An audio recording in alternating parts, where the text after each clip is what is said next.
ሰላም ጤና ይስጥልን ውድ የቻናላችን ተከታታዮች የፕሮግራማችን ቤተሰቦች፣ ይህ አብዲራዋ ቲዩብ ነው። ፕሮግራማችንን ላይክ በማድረግ እንዲጀምሩ። ላይካችሁ ትናንት ባደረጋችሁ ተሳትፎ ከፍተኛ ነበር። ልክ እንደ ትናንትናው ፕሮግራም እንግዲህ በላይክ ፕሮግራማችንን ተደራሽነቱን ከፍ እንድታደርጉ፣ አዲስ የሆናችሁ ደግሞ ሰብስክራይብ በማድረግ ለዚህ ቻናል ቤተሰብ እንድትሆኑ፣ እንዲሁም ይህንን ፕሮግራም ከሀገር ውጭ ብታደምጡ የቻናላችን ተከታታዮች ውድ አድማጮች በሱፐር ስቲከር፣ ሱፐር ቻት፣ ሱፐር ታንክስ ድጋፍ እንድታደርጉ በአክብሮት እየጋበዝን በትናንትናው ዕለት በድጋሚ አባ ወደ ፕሮግራሙ በተመለሰበት ሁለት የተለያዩ ክፍሎች ባደረጋችሁት ተሳትፎ መነቃቃት በእጅጉ ልናመሰግናችሁ ይገባል። ከፍተኛ ተሳትፎን ያደረጋችሁት የሼሩም የላይኩም የሳብስክራይቡም ቁጥር እንግዲህ ይሄ ቻናል አባን በልዩነት እንደሚፈልግም በድጋሚ ያረጋገጥንበት፣ በርካታ አድማጮች ከሱ ጋር ተያይዞ የሚነሱ ሀሳቦችን ለማድመጥ ያላቸው ፍላጎት፣ ተነሳሽነት ያደረጉት ደግሞ ማበረታቻም በእጅጉ ለማመን የሚከብድ ነውና የሁል ጊዜም ምስጋናችን ለሁሉም ለቻናላችን ተከታታዮች ከልብ እያመሰገንን በትናንትናው ዕለት ጥሪያችንን አክብረው እንግዲህ በድጋሚ ለዚህ ቻናል በሱፐር ስቲከር፣ በሱፐር ቻት፣ በሱፐር ታንክስ ድጋፍ ላደረጋችሁ ለጀማል አህመድ የሁል ጊዜ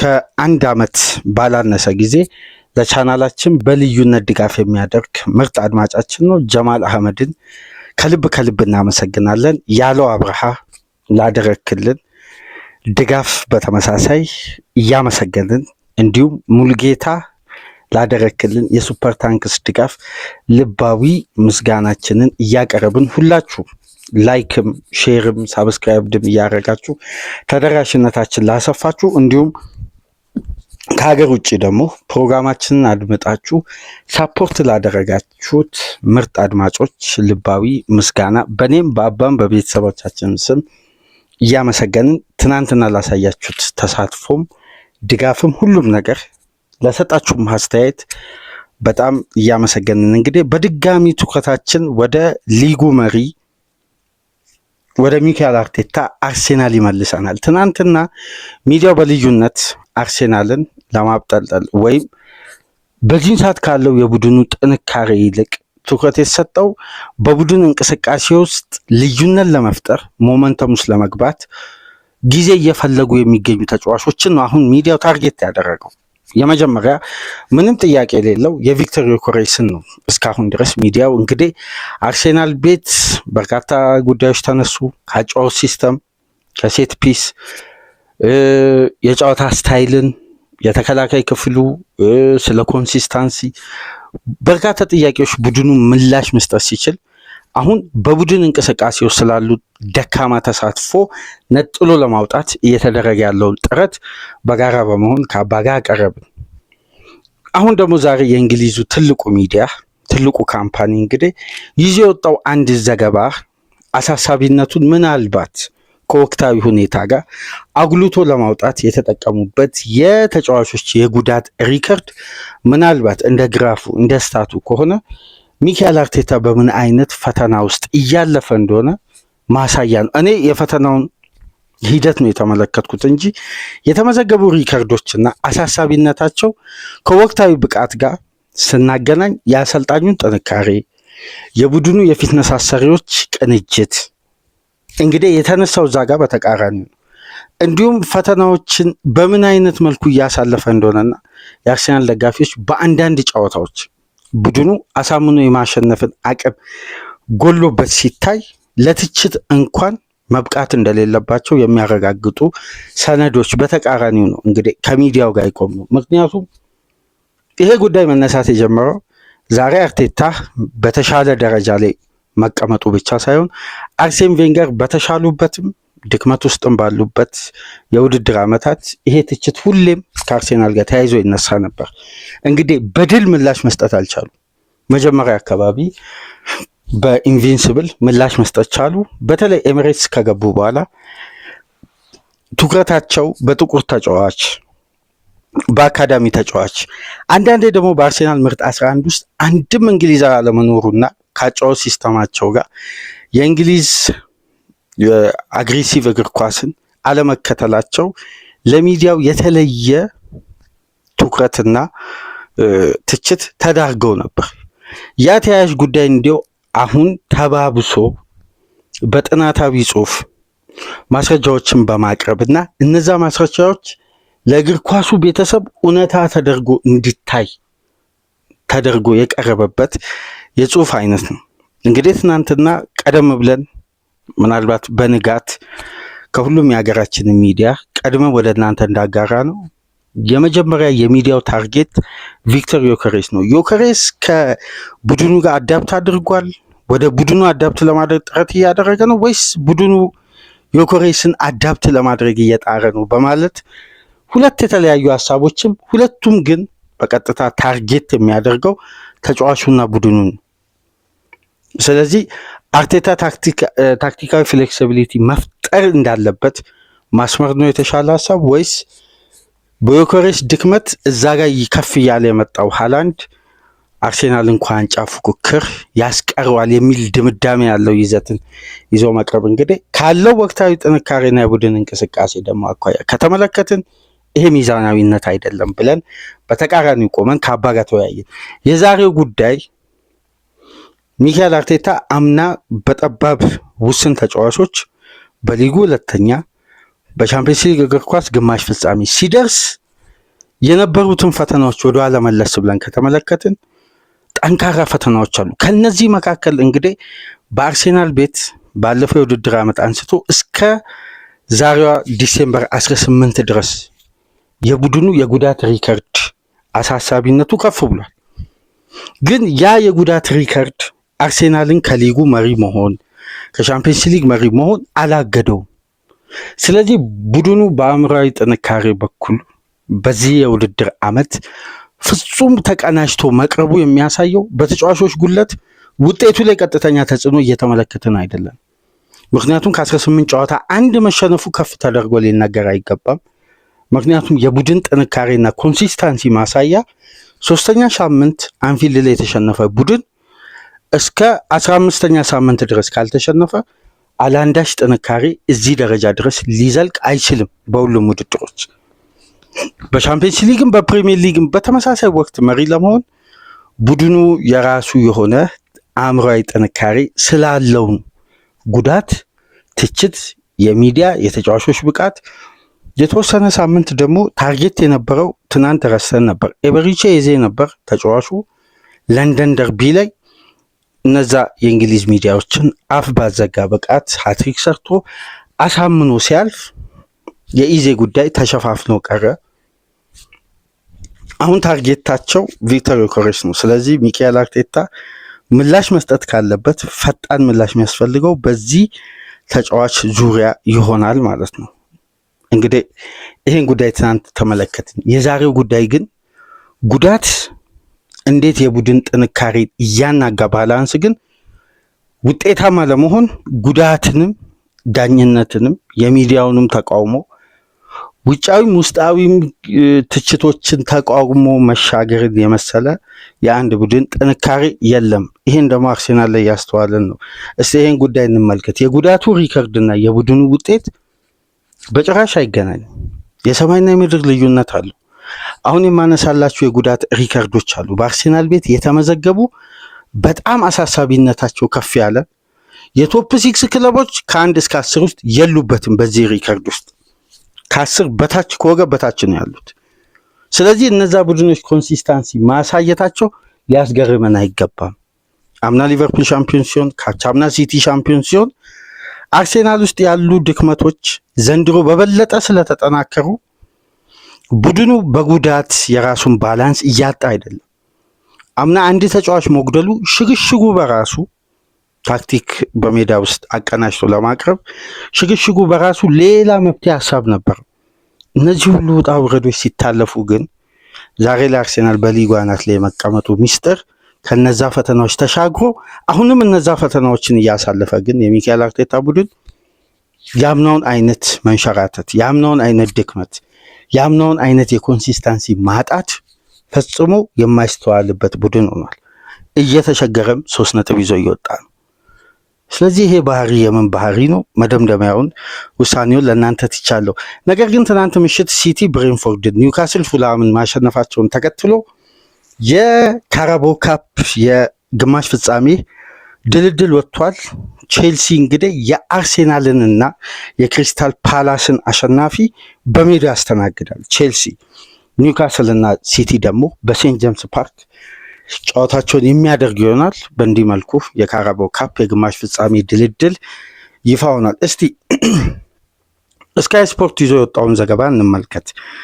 ቤን ዋይት በዚህ ሳምንት ባጋጠመው ጉዳት ምክንያት ለ2 ወራት ከሜዳ ይርቃል የሚል ግምት ያሳየ ጉዳት እንዳስተናገደ ተነግሯል እና ኦፊሻሊም ኮንፈርም ሆኗል ተጫዋቹ ለረጅም ጊዜ ከሜዳ እንደሚርቅ። ነገር ግን አርሴናል ከ2024-25 የውድድር ዓመት አንስቶ 100 ጉዳቶች ተመዝግበውበታል። 100 ጉዳት። ይሄ ማለት ከአምና ሲዝን አንስቶ ነው። ከየትኛውም ቡድን በላይ 100 ጉዳት ያስተናገደ ብቸኛ ቡድን አርሴናል ነው።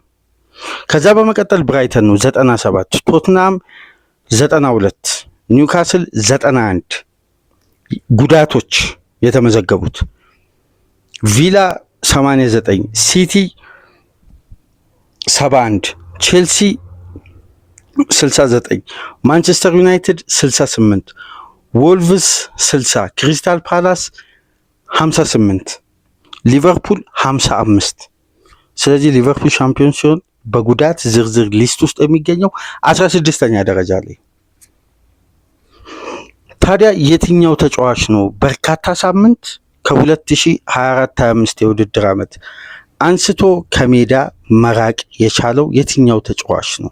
ምን አይነት ጉዳት አስተናገደ? አንድ ተጫዋች ስንት አይነት ጉዳት አስተናግዶ ነው ከ2024-25 አንስቶ ለረጅም ጊዜ የተጎዳው?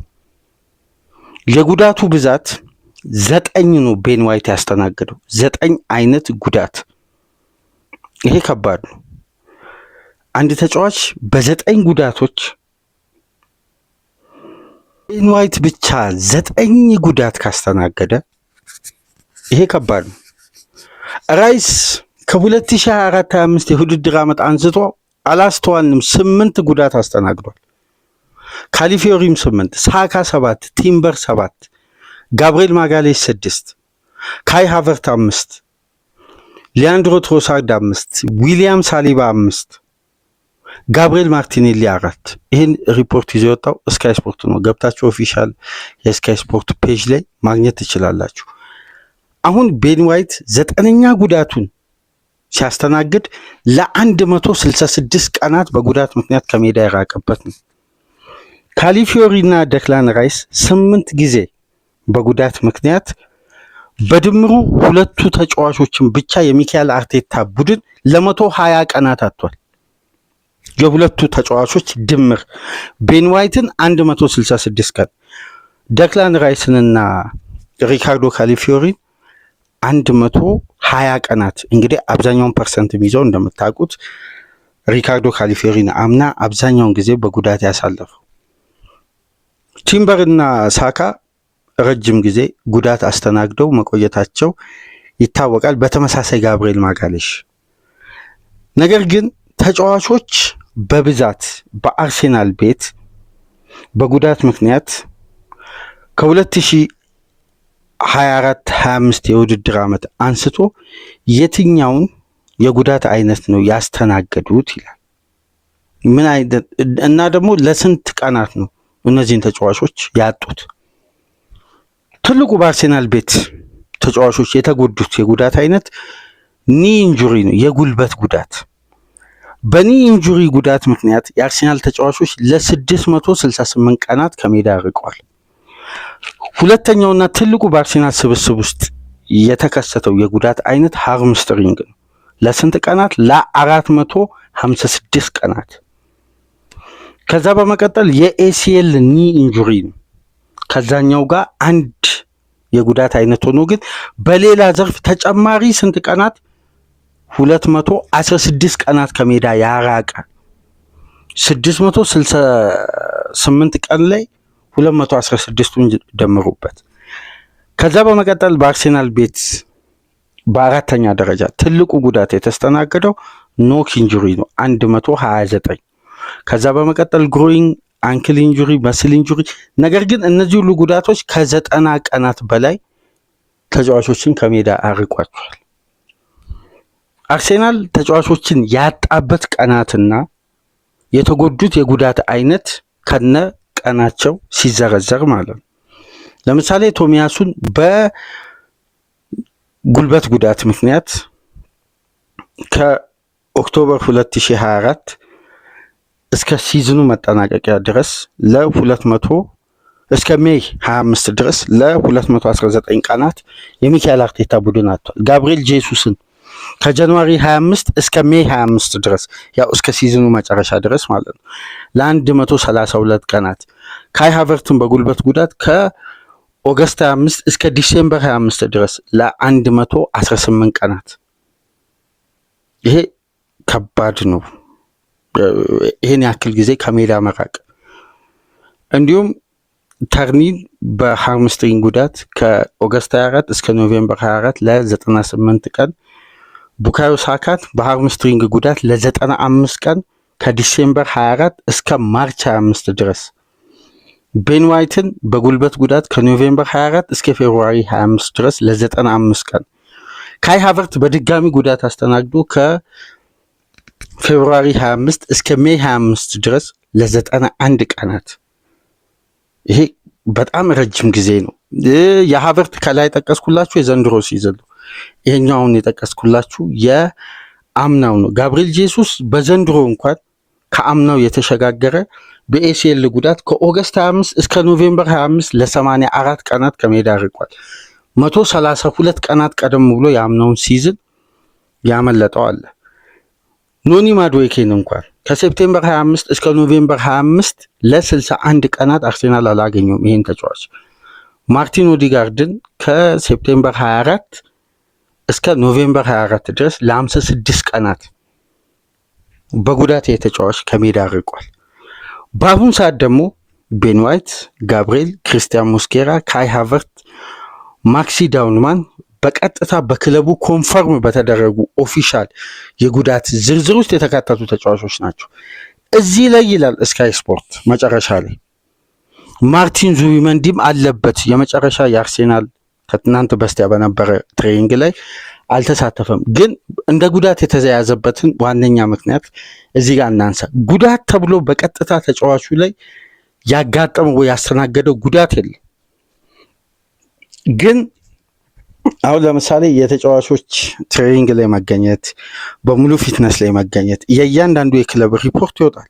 ትሬኒንግ ግራውንድ ላይ ሁሉም ሪፖርተሮች ኦፊሻሊ ገብተው ሪፖርት ያደርጋሉ፣ ለእግር ኳሱ ቤተሰብ ያሳውቃሉ እና በትሬኒንግ ላይ ማን ተገኘ ማን አልተገኘ የሚለውን ጉዳይ ኮንፈርም ያደርጋሉ። ነገር ግን የማርቲን ዙቢመንዲ ጉዳት አይደለም።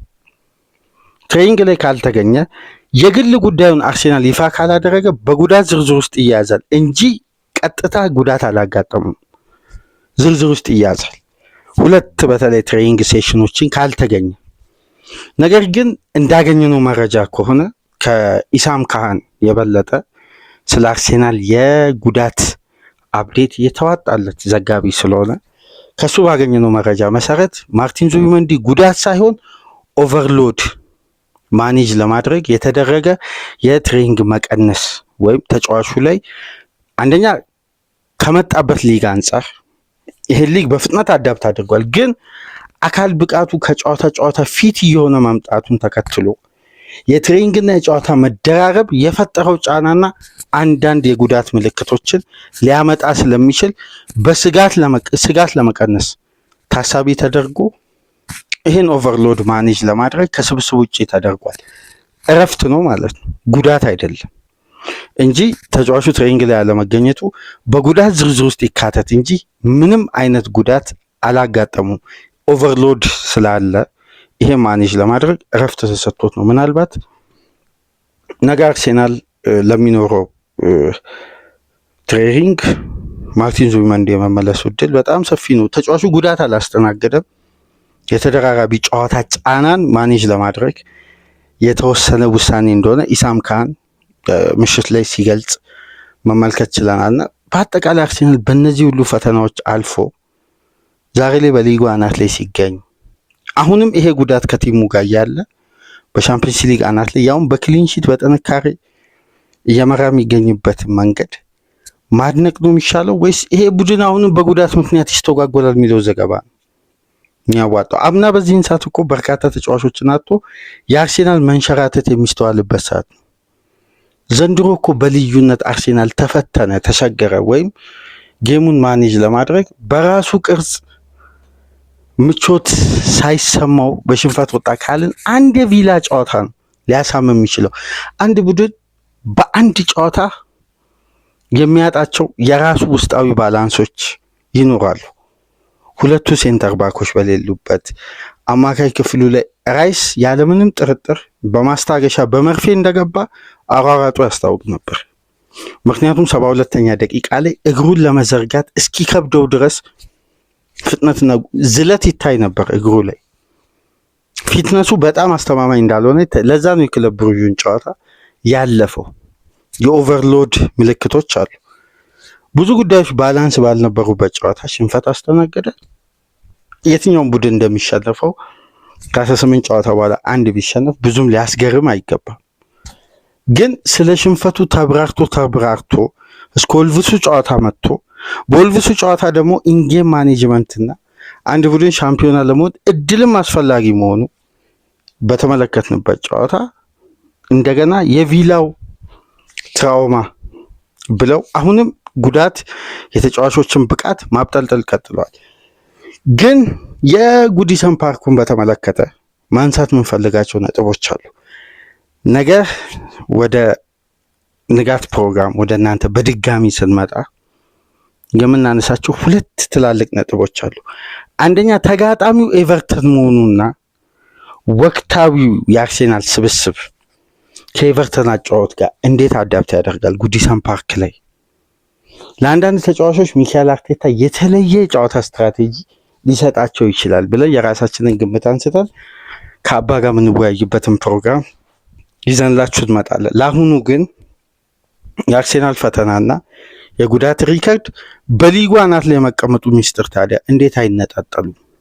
በጉዳት እየተቸገረ ነገር ግን ውጤታማነቱን ያለቀቀው የዘንድሮ የአርቴታ ቡድን በምን አይነት መልኩ ሲዞን ያጠናቅቃል? እስቲ የእናንተን ሀሳብ አስተያየት በኮሜንት መስጫ እያስቀመጣችሁ ከትችቱ ይልቅ የሚደነቅበት የቡድን ጥንካሬው ኮንሲስታንሲው መነሳት የለበትም ወይ የሚለው ነጥብ ላይ እንወያይበታለን። ነገር ግን የጉዲሰን ፓርኩን ጨዋታ ከሌላ መልከታ ጋር አያይዘን በአርብ የንጋት ፕሮግራማችን ይዘንላችሁ ምንመጣ ይሆናል። ላይክ፣ ሼር፣ ሰብስክራይብ ማድረጋችሁ እንዳትረሱ። ጀማል አህመድ፣ ያለው አብርሃ እንዲሁም ሙልጌታ ወንድማችን ሁላችሁም ላደረጋችሁት ከፍተኛ የሱፐር ስቲከር፣ የሱፐር ቻት፣ የሱፐር ታንክስ ድጋፍ ከልብ እያመሰገንን ድጋፋችሁ ከኛ ጋር እንዲቀጥል የአክብሮት ግብዣችን ነው። ሌሎቻችሁም በሱፐር ስቲከር፣ በሱፐር ቻት፣ በሱፐር ታንክስ ድጋፍ አድርጉልን። በኤንዞ ማሬስካ እና በቼልሲ መካከል የተፈጠረውን ውጥረት ተንከባሎ የመጨረሻ ውጤቱ ላይ ሲደርስ ደግሞ እኛ በራሳችን ምልከታ የምናይበትን ፕሮግራም ከዚህ በመቀጠል ይዘንላችሁ እንመጣለን። ሳትርቁ ጠብቁን። ሰላም ቆዩ።